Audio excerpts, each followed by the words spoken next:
राम गुरु जी। खुश रहो बेटा। गुरु जी बस कुछ संदेह थे तो उसके लिए मैं आ गया यहाँ पे। ठीक किया। और ये था कि मैं मतलब गुरु जी की तलाश में था बहुत पहले से। ठीक किया बेटा। तो एक वक्त था 10 मार्च 2021, तो महाशिवरात्रि का समय था। तो मैंने उस दिन वैसे ही फास्ट रख लिया था और रात के वक्त मतलब कि स्टार्टिंग में ही ना शिव जी के सॉन्ग सुन रहा था। तो बीच में क्या होता है कि आपका भी एक वीडियो आ गया था। तो उस वीडियो में जैसे मैं देखा कि बहुत सारे प्रेत वाली माताएं थी, वो बहुत दौड़ रही थी और आप अकेले चल रहे थे। तो मेरे को पहले लगा कि कौन से बाबा जी हैं अकेले इस, तो फिर मैंने हटा दिया, बोला भूत प्रेत का है ये नहीं देखना है। पर यह है कि जब मैं वीडियो देखता हूँ मतलब बहुत सारी चीज़ें, तो आचरण भाव सारी चीज़ें तो मुझे बहुत सब कुछ सही लगता है, अलग ही लगता है। ठीक है, वैसे मतलब कईयों के मैंने सुने हैं प्रवचन बहुत अच्छे होते हैं लोगों के, पर आचरण में उतना नहीं दिखते हैं। आप अनुभव नहीं है, प्रमाण नहीं है। हाँ, आपके वाले में तो अभी भी बैठ के मैं यही सिर्फ देख रहा हूँ कि क्या हो रहा है।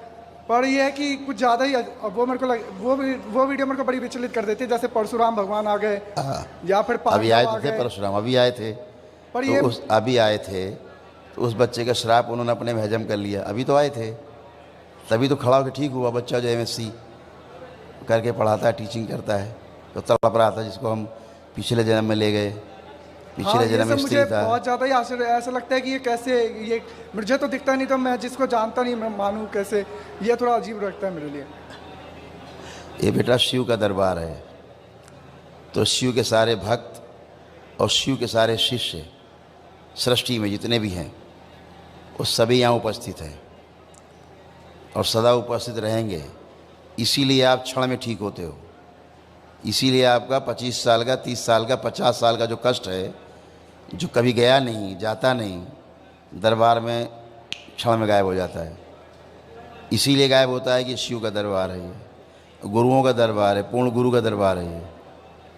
मैं पहले सोचता था गुरु जी की जो पूर्ण गुरु हैं वो तो दिखेंगे ही नहीं, क्योंकि वो तो छुपे हुए होंगे। अभी YouTube पे देखा तो मेरे को यकीन नहीं होता कि ऐसे भी दिख सकता है कोई। और दूसरी चीज़ ये है कि जैसे आपने कहा कि कष्टों को ख़त्म कर देना और ये सब चीज़ें, तो मेरे ख्याल से कर्म को तो भोगते रहना भी चाहिए ना, ताकि वो कट जाए।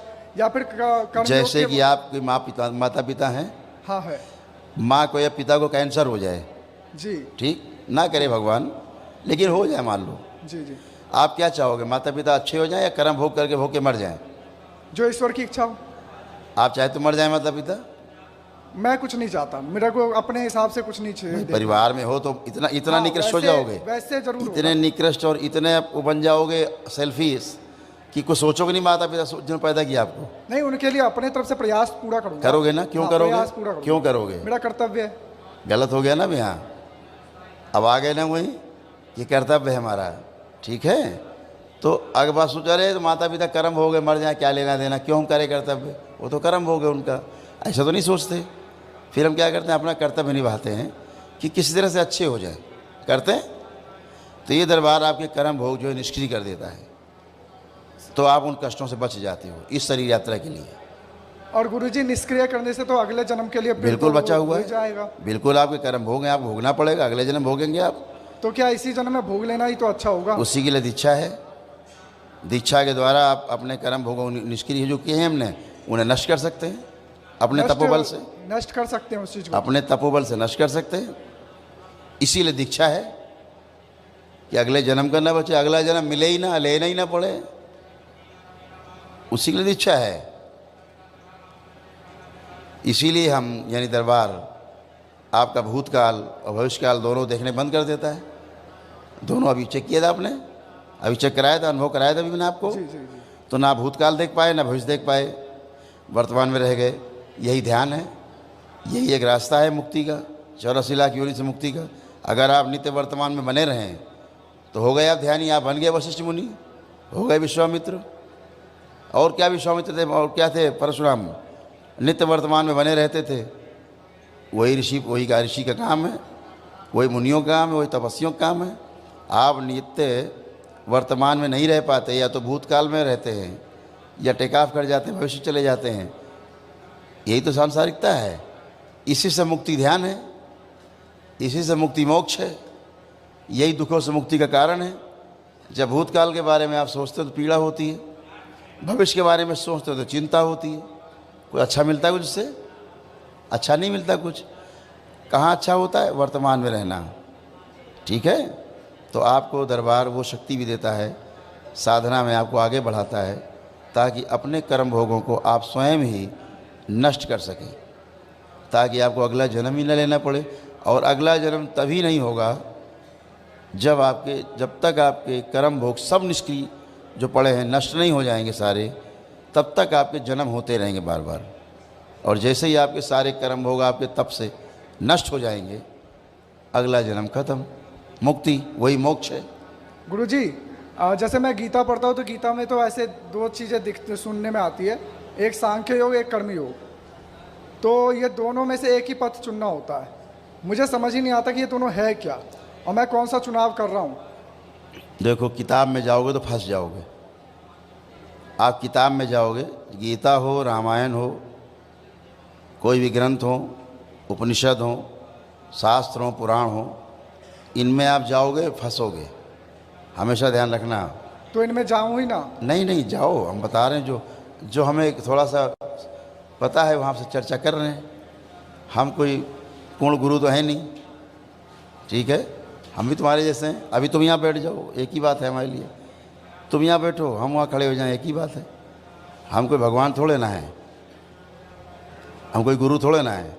पर गुरुजी आप पहले सीढ़ी है ना, आपके जाए तो हम आगे जा ही नहीं सकते। क्यों नहीं जा सकते यार? मैंने इतना एनालाइज किया कि ईश्वर पुकारने से भी पहले ईश्वर एक सहारे के लिए भेज देते कि ये है, तो उसके माध्यम से ही दूसरे तीसरे चरण तक पहुंच सकते हैं। किताबों की बात, आपने गीता की बात की। हाँ। किताब पढ़ करके मोक्ष पाना सपना है, ये हो नहीं सकता कभी। किताब पढ़ने के बाद आप भ्रमित रहेंगे, ठीक है। जितने भी दर्शन हैं आप सब पढ़ डालो, आप दुनिया के सबसे भ्रमित इंसान बन जाएंगे। हाँ। क्या करें समझ नहीं आएगा। हाँ। ठीक जी। फिर क्या आवश्यकता पड़ेगी ये गुरु की कि क्या करें। जी। तो अगर वही काम पहले कर लिया जाए, ग्रंथ पढ़ के भ्रमित हुआ जाए, उसके पहले बिना ग्रंथ पढ़े ही हम गुरु से रास्ता पूछ ले भैया, ठीक है, हम नक्शा खोल के देखें किधर जाना है, 1 घंटा लगाएं, उससे अच्छा राहगीर कोई खड़ा है मिल गया, भैया किधर जाएं बता देगा, आगे जाके बाएं मुड़ जाओ, काम खत्म हो गया, वो गुरु हो गया। उस समय 1 घंटा बच गया, तो शरीर यात्रा बच गई। तो किताब पढ़ करके मुक्ति का मार्ग नहीं मिलता, मोक्ष नहीं मिलता, भटकाव मिलता है। आप किताब पढ़ करके अच्छे कार्य कर सकते हो, अच्छे काम कर सकते हो, आप अच्छे बन सकते हो, लेकिन मुक्ति पा जाओगे ये असंभव है। मुक्ति मिलती है आपके अनुभव से, और किताब से आपको सिर्फ सूचना मिलती है, ठीक है। क्या मिलती है? सूचना मिलती है, इन्फॉर्मेशन मिलती है। तो इन्फॉर्मेशन में और नॉलेज में बुनियादी फ़र्क है। जो इन्फॉर्मेशन है वो उधारी का है, और जो नॉलेज है वो हमारी अपनी संपत्ति है, ठीक है।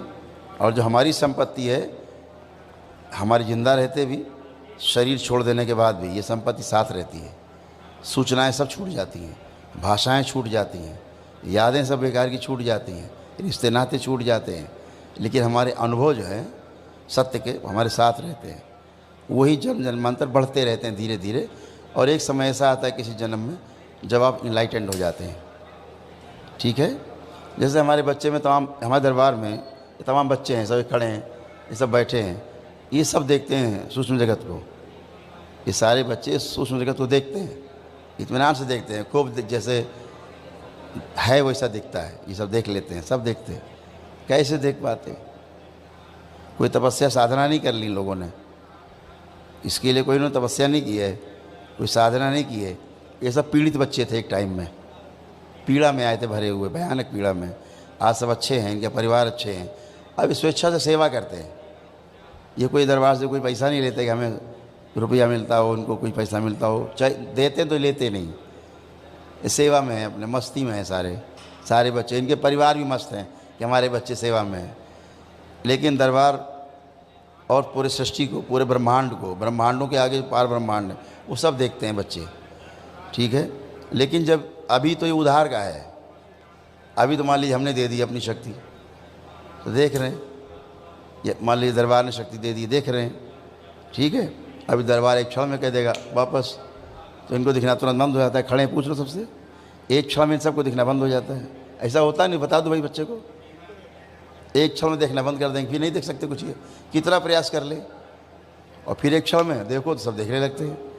तो ये शक्ति गुरुओं की, पूर्ण गुरु कर सकता है ऐसा। बाबा, यहाँ बाबा दिखते हैं, इस आपको इस मर्त्यलोक में बात करते हैं बाबा बाबा, बाबा यहाँ ही नहीं। बाबा क्या देखोगे, कौन देखेगा? इस धरती में ऐसा कोई व्यक्ति विद्यमान नहीं शरीर में जो बाबा को अपनी इच्छा से देख सके। जिसको वो चाहते हैं वही उनको देख सकता है। वो पूर्ण गुरु हैं, ठीक है। वो शरीर रूप में भी रहते हैं, हाड़ मांस के शरीर में रहते हैं, ठीक है। तो अनुभव की बात है। अब हम आपको बताएंगे, आपको कल्पना लगेगी, वो हमारा अनुभव है, ठीक है। तो अनुभव श्रेष्ठ है, तो आप अनुभव करते जाएंगे, वही आपकी पूंजी है, वही आपको मुक्ति दिलाएगी, वही आपको रास्ता दिखाएगी, वही आप पे विश्वास पैदा करेगी। जैसे सुबह से आप बैठे हैं, आप देख रहे हैं, आपको लग रहा है क्या चमत्कार जैसा हो रहा है, लग रहा है धरती वैसे कहीं होता नहीं जो यहाँ दिखता है आपको होते हुए। कहीं देखा आपने होते हुए? नहीं। ऐसा होते हुए कहीं सुना आपने कभी? नहीं सुना। तो अब आपको चमत्कार जैसा लगता है, लेकिन दरबार कहता है कि इस सृष्टि में चमत्कार जैसी कोई वस्तु नहीं है और रहस्य नाम की कोई वस्तु नहीं है इस पूरे सृष्टि में। रहस्य, आप नियम को नहीं जानते हैं इसलिए आपको रहस्य लगता है। आपने कभी होते हुए नहीं देखा है, देख लेते हैं, चमत्कार लगता है। तो आप होते हुए नहीं देखे, इसका मतलब ये नहीं कि होता नहीं है, वो तो नियम है होने का। तो हर चीज़ का नियम है। ये जैसे आपके तमाम कष्ट रहते हैं शरीरों में, तड़प रहे हैं, सर्जरी के लिए जाना है, आप देखते हो चुटकी में काम खत्म हैं। 2700 साल पहले वो सर्जन थे सुश्रुत, वो दरबार में उपस्थित हैं। धन्वंतरी हैं जो भगवान माने जाते हैं आयुर्वेद के। अश्विनी कुमार है, ब्रह्मा के पुत्र हैं, सब मौजूद हैं यहाँ। इसीलिए क्षण में चिकित्सा हो जाती है, एक क्षण में, और आप स्वस्थ हो जाते हैं।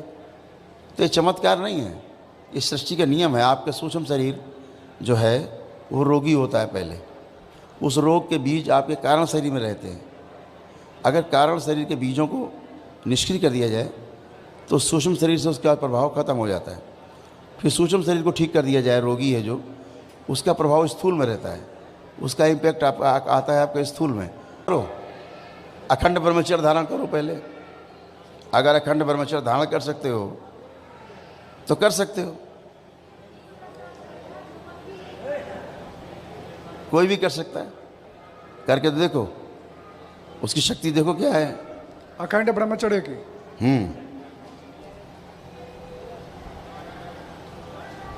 क्या होता है अखंड ब्रह्मचर्य?